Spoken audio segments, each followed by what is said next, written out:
Que vergonha passará um pastor negligente no dia final. O sangue do Filho de Deus pleitará contra ele. Que vergonha! Cristo dizer contra ele: o que você tratou com tanta leviandade é a aquisição feita pelo meu sangue. Ó, irmãos, que isso nos impulsione ao cumprimento do nosso dever, para que o sangue de Cristo não nos acuse e não nos condene. Você já se perguntou o que é ser um bom líder? O que é ser um bom pastor? São perguntas que merecem a nossa reflexão. E é por isso que hoje eu trouxe aqui mais uma dica literária para a gente conversar acerca desse tema. O livro O Pastor Aprovado, de Richard Baxter. Richard Baxter foi um pastor puritano que viveu no século XVII. Richard Baxter nasceu em 1615 e morreu com pouca idade, morreu em 1691. Mas apesar da pouca idade, o que Baxter deixou foi um grande legado do que de fato é ser um pastor aprovado. Richard Baxter nos faz reconsiderar o que de fato faz de um indivíduo um bom pastor e um bom líder.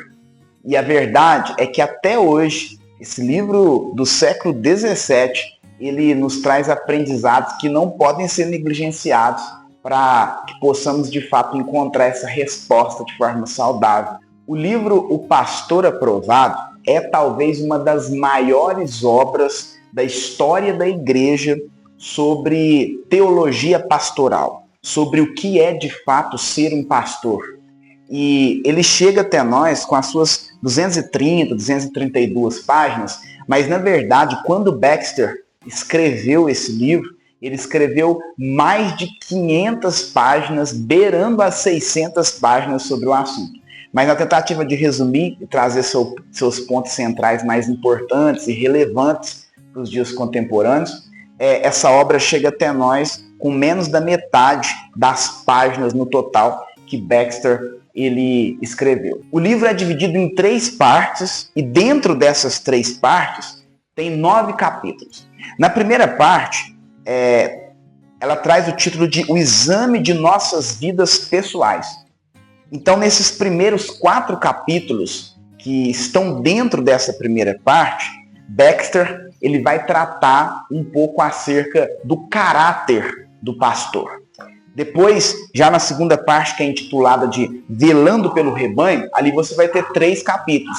E aqui Baxter vai discorrer um pouco acerca da responsabilidade do pastor para com seu rebanho, para com suas ovelhas, para com seus discípulos. E por fim, com os 2 capítulos finais, a terceira parte é intitulada de Algumas Diretrizes para a Preservação do Rebanho. Na verdade, na terceira parte, ele meio que continua aquilo que ele já fez na segunda parte. Uma característica do livro, e eu não a vejo como uma parte negativa, como alguns gostam de afirmar, é que o livro, de fato, é um livro bastante repetitivo.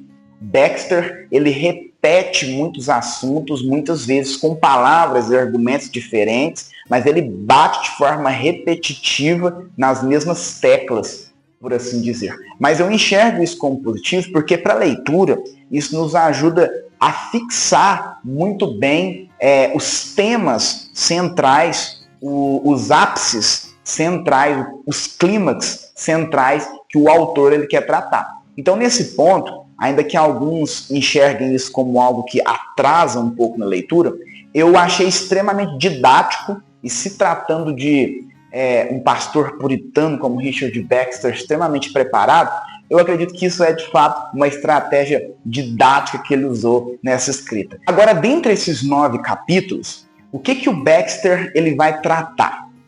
Não há nada de novo no livro, mas há verdades que devem ser relembradas e que se tornam relevantes em nossos dias, porque são verdades que foram esquecidas. Por exemplo, nessa primeira parte, onde Baxter ele trata muito acerca da vida pessoal, o exame da vida pessoal do pastor, do ministro, ele toca em alguns assuntos que por vezes em nossos dias têm sido esquecidos. Então a voz de Baxter vem de forma urgente nos relembrar, por exemplo, a importância da santidade do pastor. Baxter discorre isso muito bem. E se prepare, porque se você for fazer a leitura desse livro, você vai ser bastante confrontado. Baxter, ele é extremamente duro com as suas palavras em alguns momentos, e duro não em um sentido pejorativo, mas ele é extremamente confrontador e necessário. Um outro ponto importante, é claro que você vai ter que fazer a leitura do livro para saber os pormenores, mas aqui é só uma conversa dos pontos que me chamaram a atenção, é como Baxter ele chama a atenção para o fato de que um pastor aprovado é um pastor bem preparado. E ele chama atenção para essa necessidade do preparo bíblico que um pastor deve ter para exercer o seu ministério, para ser de fato um ministro com excelência. E como isso é urgente, né? A gente, nos nossos dias, se depara com um despreparo muito grande sendo emanado, não só dos nossos púlpitos, mas em todos os lugares onde pastores têm que atuar. E a gente vai perceber que o Baxter, ele chama atenção de fato para isso. Então é um livro que vai chamar sua atenção para essa necessidade de preparo que um pastor deve ter. É confrontador, por exemplo, ver como o Baxter nesse livro, ainda nesse ponto, tratando acerca da vida pessoal dos pastores, do caráter dos pastores, como ele chama atenção para a necessidade que um pastor, que um líder deve ter de demonstrar, não só com as suas palavras no púlpito, a verdade, mas de demonstrar o seu testemunho de forma consistente. Ele chama muita atenção para o fato de que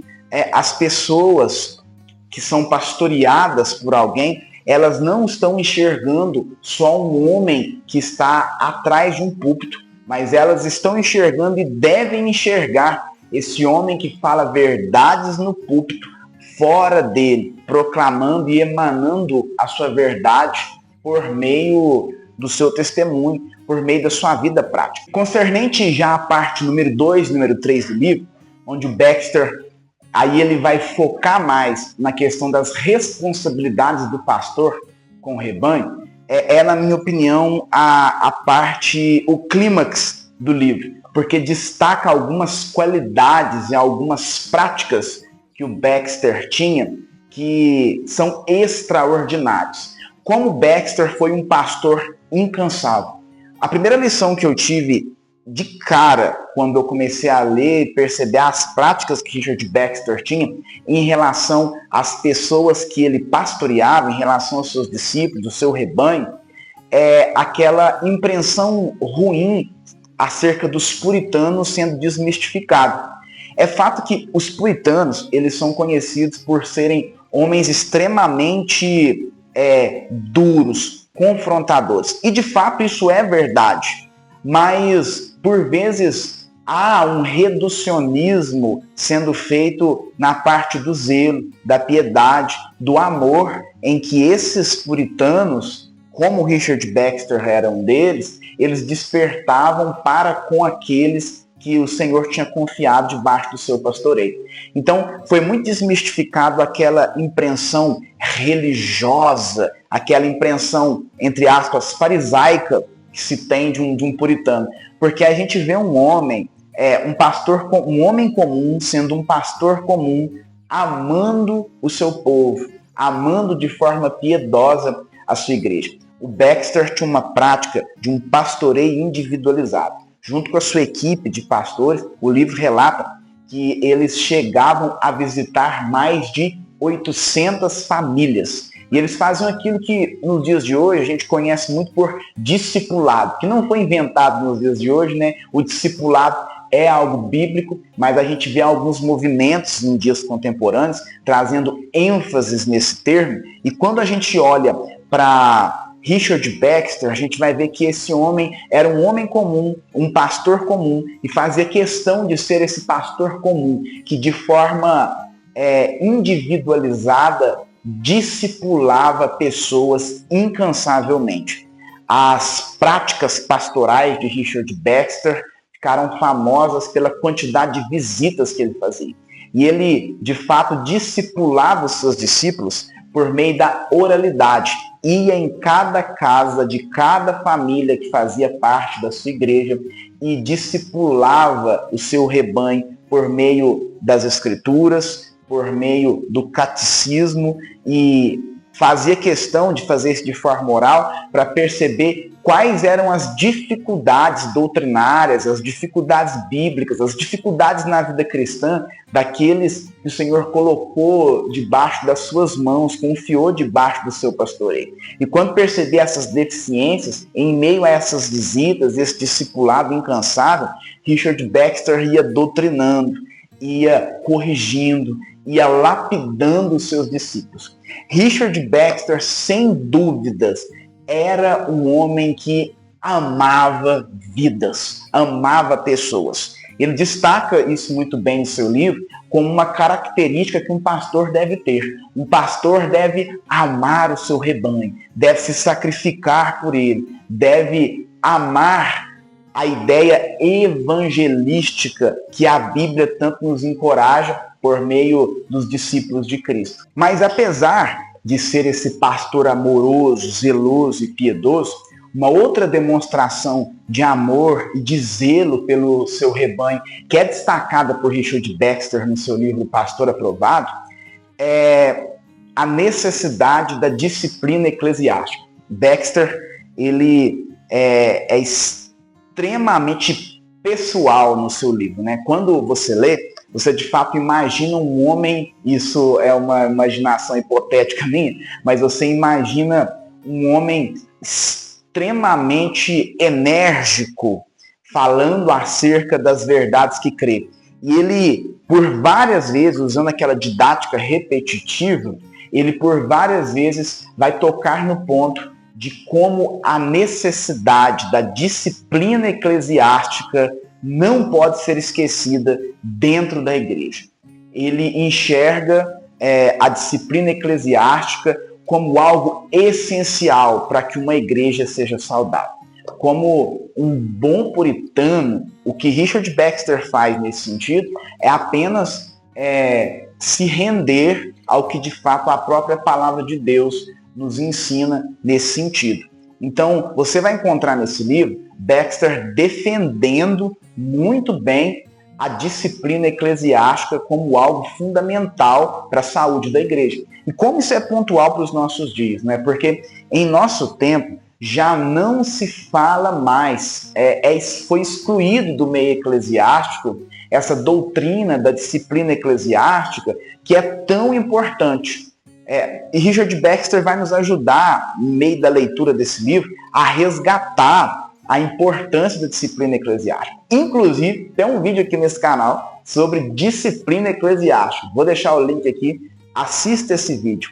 E é bom saber que aquele vídeo que a gente fez lá atrás, reflete uma prática de um pastor que marcou a história, não por ser famoso, não apenas por ser um erudito, não apenas por ter grandes sermões, mas por ser um pastor que amou o seu rebanho sacrificialmente, amou o seu rebanho de forma incondicional, se entregou por ele e quis viver como um ministro aprovado, como um pastor aprovado. Então tá aí uma grande dica para você, o Pastor Aprovado de Richard Baxter. Uma coisa que as pessoas têm muita dúvida é que, como se trata de um livro do século XVII, às vezes as pessoas ficam com medo de ter contato por conta da questão da forma como o autor escreveu. Mas é um livro extremamente claro, uma leitura que pode ser feita de forma rápida e você vai conseguir entender muito bem. Eu fiz a leitura desses 9 capítulos sem correria, lendo outros livros junto com esse, porque eu não leio um livro só, eu sempre leio vários livros ao mesmo tempo. Fiz a leitura desse livro, dos 9 capítulos, em 5 dias. E eu não fiz a leitura correndo. Foi algo assim, muito orgânico, muito tranquilo, porque é muito tranquilo de entender a linguagem com a qual o Richard Baxter escreveu esse livro. É um livro muito prático e, assim, inspirador. Você, com certeza, que é um líder, você, com certeza, que é um pastor, vai sair da leitura desse livro, que é essencial para o seu ministério, mais encorajado a amar a igreja, mais encorajado a amar as pessoas que o Senhor colocou nas suas mãos, debaixo da sua liderança, e a amar o Senhor Jesus Cristo. O que nós vemos aqui é um testemunho de um homem que amava a Cristo e por isso zelava pela função que Cristo o deu no corpo de Cristo. Então fica a dica literária para você. O Pastor Aprovado, Richard Baxter. Faz a leitura desse livro. E eu espero ter te ajudado até aqui e que Deus te abençoe e até o nosso próximo vídeo.